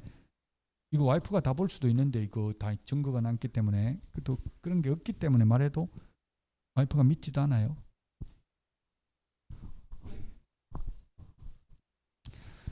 자, 주택임대차 신고인데, 주택임대차보호법상 주택이, 이 말은 뭐냐면 주택임대차보호법은 실제 주택으로 사용하면 오피스텔이라도 주택이에요. 원래 오피스텔은 업무시설이거든요. 건축물 대장상은. 그러나 실제 주택으로 사용하면 오피스텔도 주택임대차 신고를 해야 된다. 근데 오피스텔을 만약에 업무용으로 쓸 것 같으면 신고 안 해도 돼요. 주택만 신고한다고요? 상가는 신고 안 해도 된다고. 그 지금 이게 주택, 그러니까 이제 정부에서는 이걸 세입자 보호하려고 이런 규정을 만들었다 이렇게 이야기하고요. 소위 임대차 3법이라고 해가지고 옛날에 말이 많았잖아요. 근데 세입 주인들은, 건물주들은 뭐라고 생각하냐면 이게 세금 뜯어가려고 지금 신고하라고 하는 거 아니냐 이렇게 해가지고 거부감을 느끼고 이렇게 있다고. 현실은. 그 이제 정부에서는 그 세금 때문에 그런 게 아니다 이걸 강조하려고 보증금이 6천만 원 초과하거나 월세가 30만 원 초과하는 경우만 신고한다. 그럼 왜 6천만 원이냐? 6천만 원 이하인 경우는 전국적으로 다 최우선 면제를 받을 수 있거든요. 주택임대차보호법상 보호가 되는데, 이게 주택임대차 신고하면, 전입신고하면 주택임대차 신고한 것으로 보고 주택임대차 신고하면 확정일자 받은 것으로 본다. 그래서 세입자 보호하려고 이런 규정 만들었다. 전임 정부에서, 문재인 정부 때는 이렇게 주장을 하고, 건물주들은 세금 뜯어가려고 빨갱이 공산주의자가 만들었다 뭐 이렇게 주장하고 서로 말이 상반된다고요. 자기 입장에 따라 다 그럴 수 있는 거죠. 충분히. 어쨌든 이 둘 중에 하나에 해당돼야 된다. 그래서 월세 30만 원, 관리비 30만 원이면 신고 안 해도 된다. 초과가 아니잖아요. 이하인 경우는 신고 안 해도 된다. 진짜 많대요. 요즘은 제 아는 지인도 그렇게 하더라고. 월세 30만 원에 관리비 40만 원. 그래 하죠. 좋대 그래. 관리비니까 비용으로 다 썼으니까 임대소득세도 안 내잖아요. 지금 임대소득세 이게 사실은 제 친구가 저한테, 저는 뭐 건물주가 아니라서 모르겠는데 다가구 주택을 하나 가지고 있어요. 다가구 주택 방이 19개예요. 방이 19개인데 방이 19개면 보통 이제 3층에 이렇게 돼 있어요. 3층은 주인 세대라고 해서 방 3개. 뭐 주인 세대라는 말이 법에 있는 말은 아닌데 흔히 동네에서는 주인 세대라고 부르죠. 3층은 주인 세대고 이렇게 해가지고 지하 2층이 지하 1층, 지하 1층 이렇게 돼 있어요. 그럼 원래 건축물 내장에는 보면 이게 기둥이 3개 있어가지고 방이 10개여야 돼. 10개. 근데 대수선을 냈어. 대수선. 건축법에 보면 대수선, 뭐 개축 이런 말 나오죠. 대수선, 주요 구조부 뭐 3개 이상 해체 수선 변경 뭐 이런 거 있어요. 대수선이라고. 대수선을 내가 저 칸막이를 2개 더 만들어 버리니까 방이 몇 개 더 생긴 거예요? 6개 더 생겼잖아요. 6개. 칸막이를 2개 더 해버리니까 6개 방이 더 생겼어요. 그럼 방이 총 몇 개 됐어요? 하나, 둘, 셋, 넷, 16개네. 그죠? 5개, 16개. 방 16개. 월세 40만 원이에요. 지금 이게 어디 있는 거냐면 오산시 걸동에 있는 다가구 주택인데 실제 있는 집이에요. 월세 40만 원씩 받으면 얼마입니까? 400만 원, 4, 6, 24, 640이에요? 6, 4, 24, 640만 원? 한 달에 월세 640만 원 들어오는데 월세 받는데 세금 한 푼도 안 냅니다. 임대소득세 합법적으로 안 냅니다. 이게 법에 뭐 법을 위반한 게 아니라 1가구 1주택이니까 임대소득세 없어요. 다가구는 단독주택이잖아요. 세금 한 푼도 안 내요. 근데 만약에 월급 받는 사람이 한 달에 월급 640만 원 받으면 근로소득세 꽤 많이 낼 거예요. 얼마인지는 모르겠지만. 조금 형평성에는 어긋나는 건 있어요. 모든 사람에게 다 만족하게 만들기는 법을 어렵기는 합니다. 어쨌든 현실이 그렇다는 이야기, 이렇다는 이야기예요. 여기다가 이제 또 집이 여러 개면 임대소득세를 내야 되는데 3주택 이상이면 2주택 이상이면 월세는 내야 되죠. 전세인 경우 3주택 이상인 경우 간주 임대료를 해가지고 임대소득세를 내야 되잖아요. 근데 집이 많아도 이런 식으로 월세는 30만 원 하고 관리비 3, 40만 원 해버리면 관리비는 비용을 다 빼는 거니까 비용 처리되고 그건 소득이 아니라고요.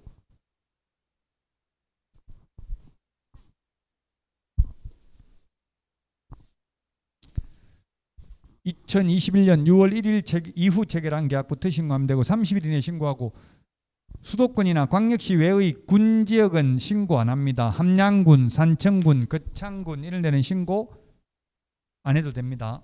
수도권이라고 하면 그 흔히 지금 뉴스에 나오는 경우는 지방, 서울, 지방 이런 말 많이 하는데 지방을 수도권 반대를 지방이라고 하는 경향이 있어요. 뉴스 같은 데 나오는 거 보면. 근데 지방이라는 말 뜻은 특정 지역을 지방이라고 합니다.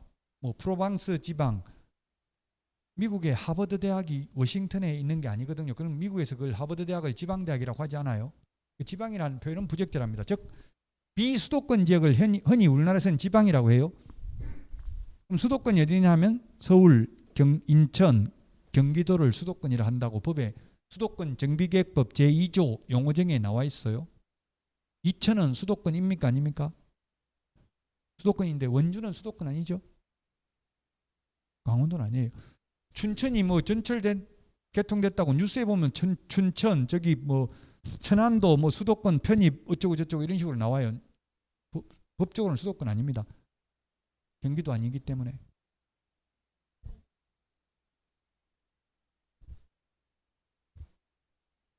네, 경기도면 수도권이에요. 경기도면 수도권.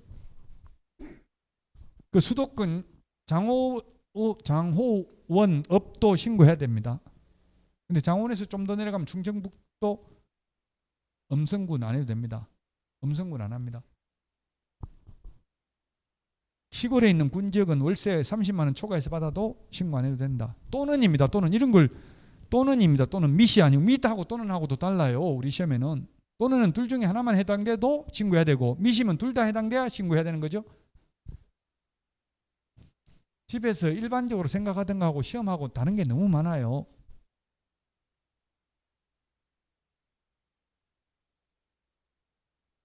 그냥 마음 편하게 11월, 12월은 그냥 편안하게 듣고 막 지금 당장 시험 보는 거 다 정리해야지 이렇게 마음 앞서시지 마시라고요. 스트레스만 받으니까 신압으로.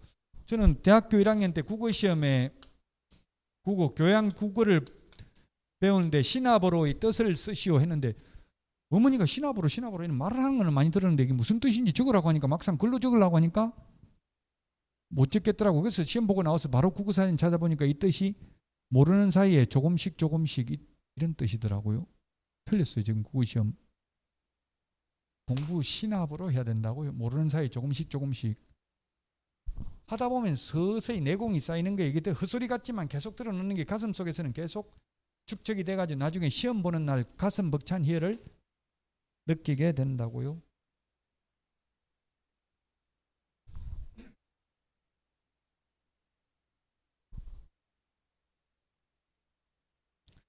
자, 그 다음에 외국인 부동산 특례가 있는데 외국인 부동산 특례라는 게 뭐예요? 특별히 예외를 특례라고 합니다. 이제 책 보지 마세요. 책 어디 있는지. 특례 이제 다 끝나가요. 어차피 책 봐도 지금 예습 복습할 거 아니잖아요. 책 보고 지금. 특례가 뜻이 뭐냐고. 특례라는 것은 특별한 예외입니다. 특별한 예외. 특례라는 말 뭐 다른 법에도 나와요. 지금 다른 법에도 특례라는 말. 특별히 예외면 외국인을 우리나라보다 예외를 둔다는 말은 외국인에 대해서 혜택을 주려고 예외를 둡니까? 아니면 외국인에 대해서 더 우리나라 사람보다 규제하려고 예외를 둡니까? 규제하려고. 우리나라 사람은 매매만 신고하는데 외국인은 매매만 신고하는 게 아니라 신축, 증축, 개축, 재축, 상속, 증여 이런 것도 신고해야 됩니다. 계속 보유, 미국 시민권 취득했으면 계속 가지고 있으려면 또 신고해야 됩니다. 우리나라 사람은 안 해도 되는데 허가 받아야 되는 것도 있습니다. 외국인. 우리나라 사람은 허가 안 받는데 외국인만 허가 받는 게 이런 게 군사기지 및 군사시설 보호구역 이런 데인데 이런 거는 외국 사람이 독도, 울릉도, 제주도 다 사가지고 가면 안 되잖아요. 그러니까 군사기지 및 군사시설 보호구역, 문화재 보호구역, 경주 다 사가지고 가버리면 안 되잖아요. 그 왕릉 있는 거. 그래서 이런 거는 미리 허가 받아야 됩니다. 허가는 허가 내줄 수도 있고 안 내줄 수도 있는 게 허가입니다. 신고는 무조건 신고하면 수리해야 됩니다. 적법 요건만 갖추면. 토지거래 허가제입니다. 이거는 외국인만 해당되는 게 아니라 우리나라 사람도 해당되고 외국인도 해당되는 게 토지거래 허가제입니다. 지금 현재 우리나라에 토지거래 허가구역으로 지정된 데는 거의 없습니다. 노무현 정부 때 25% 전국토의 25%가 허가구역이었는데 지금은 서울의 구룡마을, 3기 신도시 예정지역, 용인시 원산면 SK 하이닉스 부지 이런 데만 허가구역으로 목동하고 또 강남에 압구정동하고 몇 개만 허가구역으로 되어 있습니다. 그러면 목동 아파트 단지가 토지거래 허가구역으로 지정됐다면 토지만 허가받고 건물은 허가받을 필요 없다는 이야기. 그럼 목동 아파트 그 단지가 토지거래 허가구역으로 지정됐다면 아파트는 허가 받아야 돼요? 안 받아도 돼요? 토지거래 허가인데 건물이 아니고 토지거래 허가라고요? 아파트는 허가받 대상이다 아니다. 만약 허가구역이라 하더라도 목동이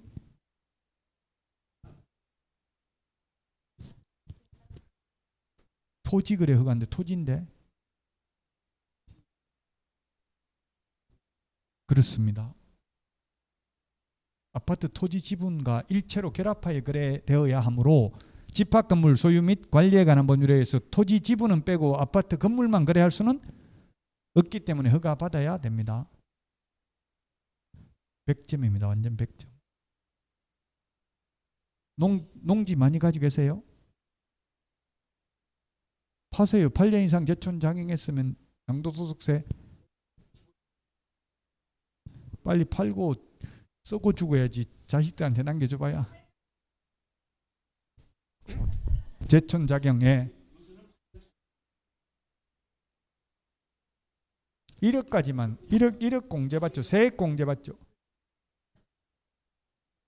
양도 차익이 뭐 10억 났으면은 이제 1억 공제하고 나머지에 대해서는 양도 차익만큼 세금 뭐 6%에서 45%까지인가 양도소득세 최고세율이 아마 그 차등가세 7단계 초과 누진세율로 과세를 합니다. 1억까지는 세금 안 내니까 1억이면 크죠. 우리는 마지막으로 부모를 모신 세대고 최초로 자식으로부터 버림받는 세대입니다. 우리는 아니고 저는. 저는 부모님 제가 모셨거든요. 20년 넘게 돌아가시기 전에. 근데 자식들은 저 모시려고 생각도 안 하고 돈도 줄 생각, 월급 받아도 돈 줄 생각도 안 하더라고요. 그래서 제가 구글 해가지고 딸 보고 10만 원만 좀 달라니까 없어서 못 주겠다 하더라고요. 그래서 아들한테는 말 안 했는데 말 안 하니까 오히려 또 주더라고요. 그러니까 이게 참 10만 원 받는데 또 구글 해야 되고 이제 그래서 더러워서 안 받으려고요. 여러분들도 스스로 개척해야 된다고 이제 자식한테 기대지 말고요. 부동산 하면은 돈 못 벌면 자식들도 무시해요. 돈 없다고 하니까 돈 안 벌고 뭐 했는데요? 이렇게 하더라고 아들이. 참 할 말이 없더라고. 돈 안 벌고 뭐 했냐 하니까 이때까지 다른 사람 다 돈 벌는데 너는 뭐 했냐 이러니까. 자, 이런 토지거래 허가제도가 있고요. 이건 이제 구체적인 거는 1월 달부터 허가를 무조건 받는 게 아니라 이게 일정한 기준 면적을 초과하면 허가받아야 되고 일정한 기준 면적 이하면 초과만 허가받습니다. 초과하고 이상하고 다르다 했죠. 초과는 그 숫자 제외, 이상은 그 숫자 포함입니다. 초과 반대는 이하입니까? 미만입니까? 초과 반대가 이하입니다. 초과 반대는 이하예요. 60제곱미터 초과하면 61제곱미터 해당되잖아요. 그러면 이하라고 하면 60제곱미터부터 이하 포함되니까 미만이라고 하면 그러면 60 초과가 하면 61부터고 60 미만하면 59부터잖아요. 그럼 60은 어디 가는데요? 초등학교 6학년 1학기 수학책에 나와 있어요.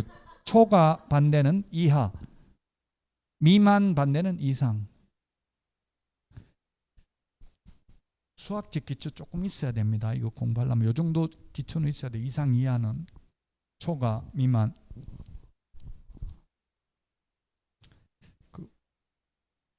무시한다고 생각하지 마세요. 제가 무시하려고 하는 게 아니고 그냥 이상 이하 이거는 좀 저도 수학 잘 못해요. 수학 빵점 받았어요. 제가 고등학교 때 수학 빵점 받고도 지금 뭐 다 사회생활 해요.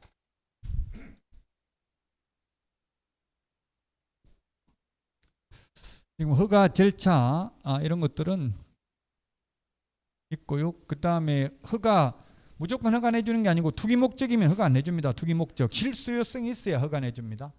그런 내용들이고요. 그 다음에 그 토지거래 허가구역에서 선매라는 게 있어요. 선매제도. 선매라는 건 먼저 선자, 먼저 사는 거예요. 개인 간의 사인 간의 거래에 앞서서 국가, 지자체, 공공기관, 공공단체가 먼저 우선 협상권을 갖는 걸 선매제도라고 합니다. 선매제도도 있고요. 포상금 아까 비교되는 게 있었고,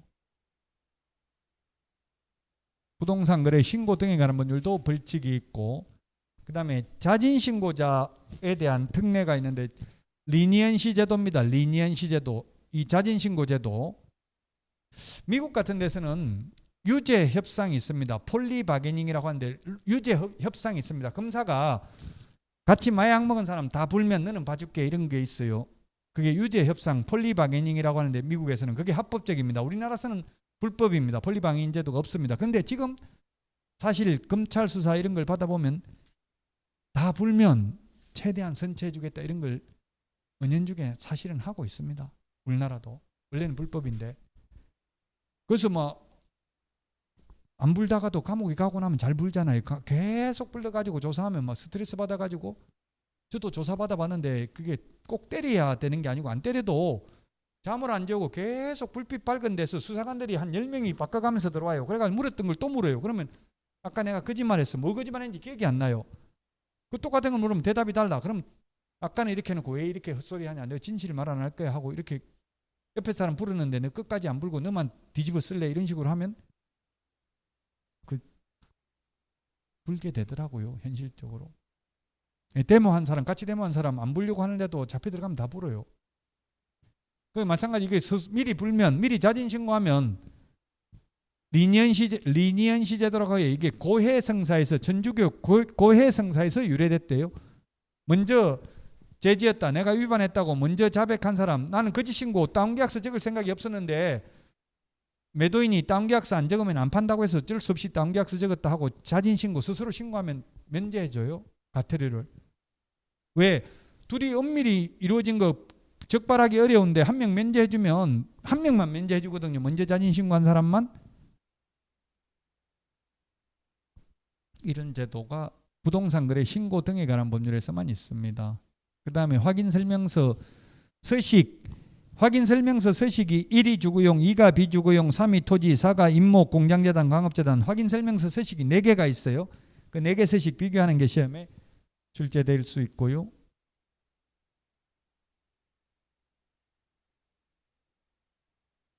그 다음에 부동산 거래 전자계약 시스템, 전자계약서. 인터넷으로 전자계약서 적으면 매수인은 대출금리를 할인해 주고요. 그 다음에 확정일자 따로 안 받아도 되고요. 부동산 거래 신고, 주택임대차 신고, 해제 신고 따로 안 해도 되고 인터넷에서 그 시스템에서 자동으로 다 확정일자도 부여됩니다. 그래서 매수인 입장에서는 전자계약서 적는 게 좋습니다. 대출금리가 0.2% 할인되면 그게 20년 장기 모기지론을 하면 500만 원 이상 이자를 줄일 수 있다. 이게 내용이고요. 자, 그 다음에 명의신탁. 요거는 민법에 민사특별법에 나오는 내용인데 중개실무에도 나오는데요. 이게 김영삼 정부 때 금융실명제, 부동산 실명제에서 1997년도 도입되는데요. 남의 이름으로 등기하면 안 되고 진정한 소유자 명의로 등기를 해야 된다. 근데 이명박 전 대통령도 법을 잘 몰라가지고 뭐라고 했냐면은 내곡동 땅 외투자인 투기 아들 이름으로 했냐 이렇게 하니까 내 이름으로 하면 땅값 올라갈까 봐 아들 이름으로 했다. 스스로 자백했어요. 몰라서 그렇죠, 법을. 근데 결국은 아들 데리다가 조사하니까 너 아버지한테 받은 돈을 했냐 하니까 아니요, 큰아버지한테 빌렸는데요. 그럼 큰아버지한테 빌린 거 통장 입금표 보자 하니까 아니요, 현금으로 받아왔는데요. 해가지고 무혐의 처분받았어요. 처벌은 안 받았어요. 그 법을 알았더라면 아들 명의로 했다 이런 말 하면 안 되고 아들 지돈으로 했다 이렇게 해야 되겠죠. 그 아들 지돈으로 했다 하면은 그 어떻게 입증할 거예요? 지돈을 했는지 내 돈을 했는지 입증하기 쉽지 않잖아요. 현금으로 주고받았으면. 어쨌든 남의 이름으로 해놓으면 안 된다. 저도 아들 명의로 해봤어요. 그랬더니 아들이 실명법 위반으로 고발하겠다. 내 안 주면 이렇게 해가지고 뺏겼어요. 지 명의로 했다 이 생각 달라고 해가지고. 예, 남의 이름으로 해놓으면 뺏깁니다. 소유권 잘못하면. 웬만하면 남의 이름으로는 안 하는 게 좋다는 이야기예요. 명의 신탁이라는 건 명의를 맡기는 걸 신탁이라고 그래요. 명의를 자기 이름으로 안 하고 남의 이름으로 맡기는 걸 명의 신탁이라고 한다. 용어 정도만 보시면 되겠습니다. 일단 농지법, 지금 농지법은 한마디로 말하면 농지법은 경자유전의 원칙, 박갈경자, 농사 지을 사람만 농지를 소유하라는 게 경자유전의 원칙이죠. 농사 안 지을 사람은 소유하면 안 된다. 왜냐하면 조선시대 때 아무나 소유하게 해보니까 전부 양반들이 소유해가지고 상놈들이 농사 지어가지고 전부 다, 제가 어릴 때만 해도 시골에서 농사 지으면 50% 그냥 주인한테, 논 주인한테 줬어요. 지금 형님한테 물어보니까, 저도 상속받은 논이 있어가지고 형님한테 물어보니까 요즘은 논 돈 한 푼도 못 받는데 그냥 공짜로 지어라 하고요. 형님 말대로 보니까 농지 직불금이라는 게 나오잖아요. 직접 농사 지으면 그것만 좀 논 주인이 받게 하니까 그것도 싫어한대, 세입자가. 원래는 그 누가 받아야 돼? 농지 직불금도 세입자가 받는 거예요. 농사 짓는 사람이 받아야 돼요. 그냥 돈 한 푼도 못 받고 그냥 형님도 농사 지으면 오히려 손해라더라고요. 그냥 다른 사람 보고 공짜로 농사 지으라고 하고 있대 지금. 그렇게 여러분들도 만약에 공짜로 농사 지으라고 하면, 잘못하면 점유 취득 시효 20년에 걸려가지고 소유권 뺏길 수도 있죠. 조심하시라고요. 혹시 여러분들 부모님들 논밭 있는지 잘 살펴보세요. 법을 공부하면 나한테 유리하게 해석할 수 있어야 돼. 그러니까 묘지, 분묘기지권하고 장사 등에 관한 법률이 있는데, 산에 오래된 묘 있으면 그 산을 사도 경매로 낙찰받아도 그 묘 이장하라고 못합니다. 오래된 묘는 계속해서 그 묘를 사용할 수 있는 권리가 분묘기지권이라는 게 있어요. 그러니까 오래된 묘가 있으면 그 땅 사고 팔 때 묘 이장할 건지 안 할 건지 계약서에 적어야 되겠죠. 이장한다고 말했으면 해야 돼요. 오래된 거라도.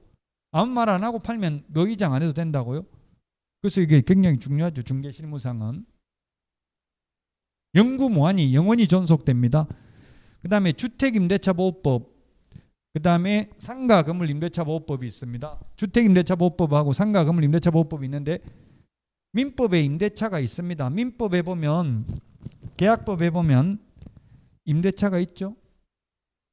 임대차 계약이 있는데 매매, 교환, 임대차가 우리 시험 범위인데요. 민법 임대차가 있음에도 불구하고 주택임대차, 상가임대차라는 특별법이 있습니다. 특별히 상가, 주택에 대해서는 세입자를 보호하기 위해서 특별법을 제정해 두고 있습니다.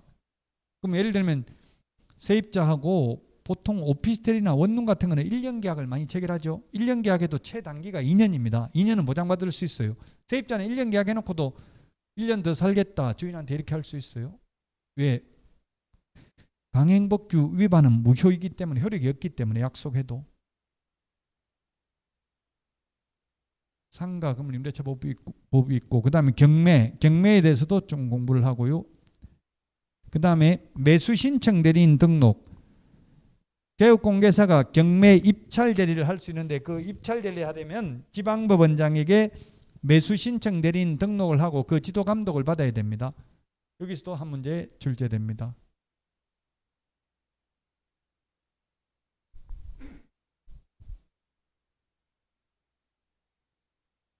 아무도 과거로 돌아가서 새로운 시작을 맞이할 수는 없지만 누구나 오늘 새로이 시작할 수 있고 새로운 결말을 만들 수 있다. 오늘부터 1일입니다. 오늘부터 1일. 시험 볼 때까지 그 수고 많이 하셨고요. 1월달 내년에 찾아뵙겠습니다. 연말 잘 보내시고, 지금 밖에 눈이 엄청나게 많이 쏟아지고 있네요. 가시는 길 조심하시고 새해 복 많이 받으십시오. 수고하셨습니다.